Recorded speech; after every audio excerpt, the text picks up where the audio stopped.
السلام علیکم عزیز طلباء و طالبات۔ اس سے قبل کے ویڈیو میں ہم مارکسی تنقید کے بارے میں پڑھ رہے تھے۔ ادب کو جانچنے اور پرکھنے کے مختلف ذرائع ہیں۔ ان میں ادب کو جانچنے کے لیے مختلف تنقید اور تنقیدی دبستانوں کا وجود عمل میں آیا ہے۔ اس سے قبل ہم نے تنقید کے جو مختلف دبستان تھے ان میں خاص طور پر جمالیاتی تنقید کے بارے میں ہم نے پڑھا۔ بعد ازاں مارکسی تنقید کو ہم پڑھ رہے تھے۔ مارکسی تنقید دراصل کارل مارکس کے نظریات سے وابستہ ہے۔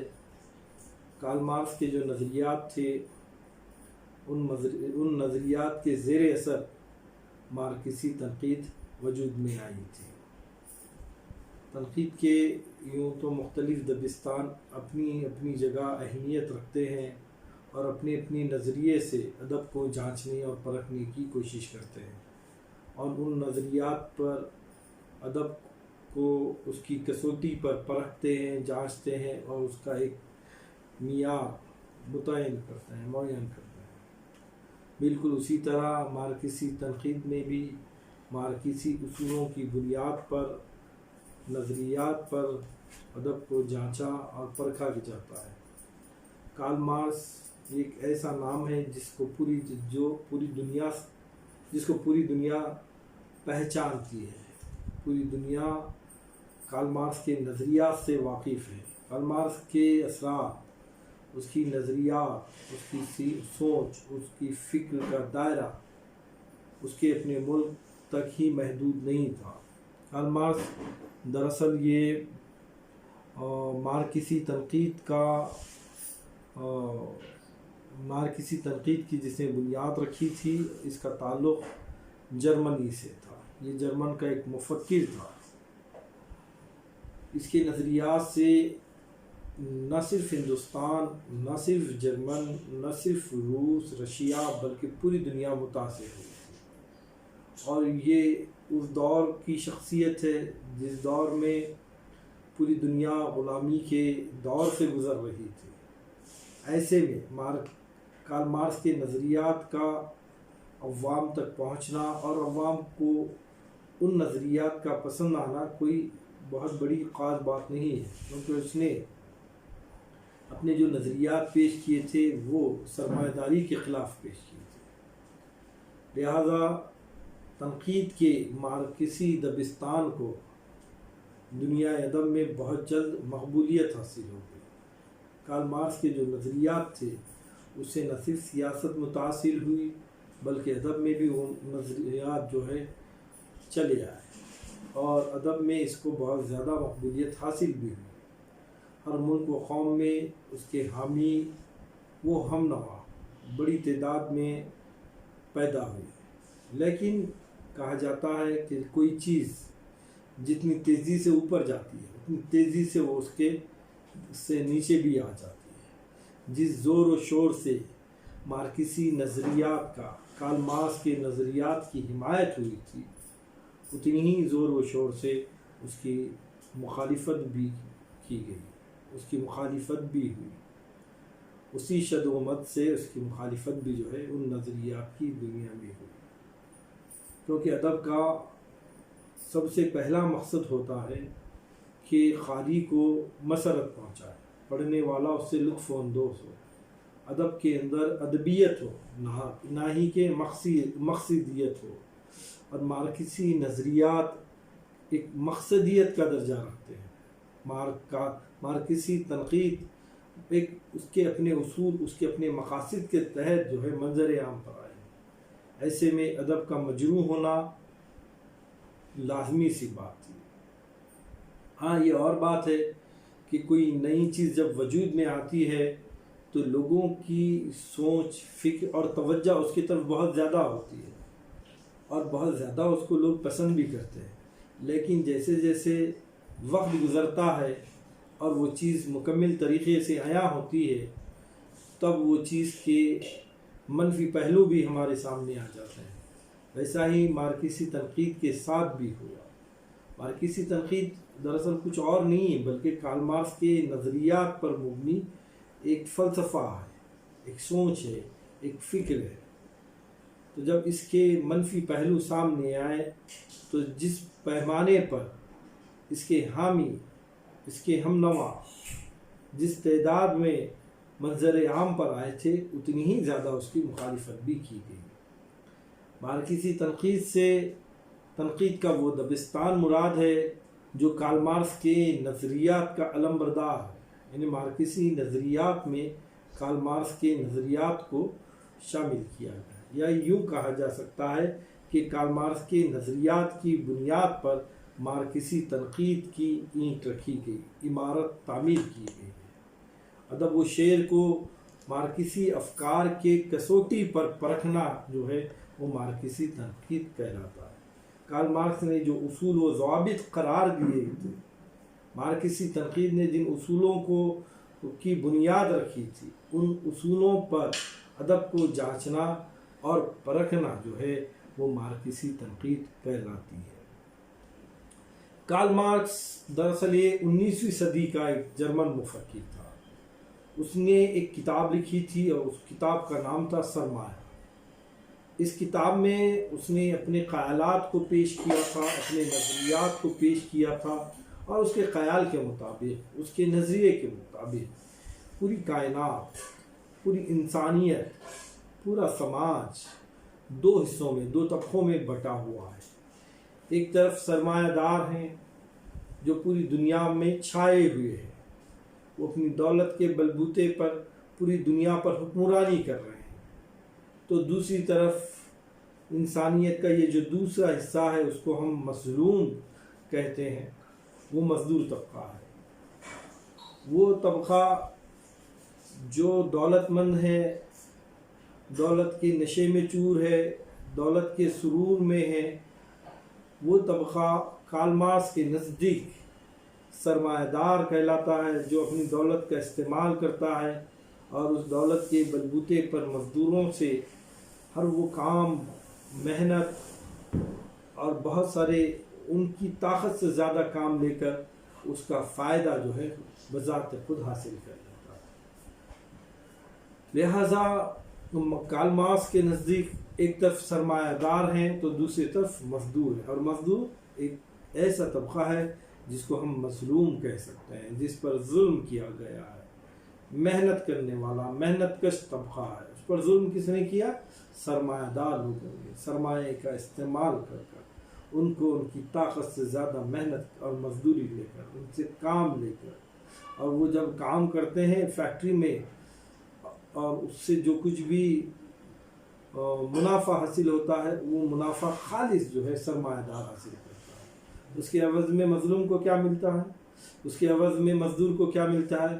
چند روپیوں پر مبنی ایک تنخواہ، جس سے اس کا اپنا گھر بھی نہیں چل پاتا، اس کی اپنی بنیادی ضرورتیں بھی پوری نہیں ہوتی۔ اگر وہ بیمار ہوتا ہے تو پریشانی، گھر میں شادی ہے تو پریشانی، اور دن رات وہ محنت کرتا ہے، اور چند سرمایہ دار کچھ پیسہ لگا لیتے ہیں اور ایک بہت بڑا منافع حاصل کر لیتے ہیں۔ لہٰذا کارل مارکس نے کہا کہ سرمایہ دار جو ہے وہ ظالم ہے، ایک طرح سے وہ ظلم کرتا ہے مزدوروں پر۔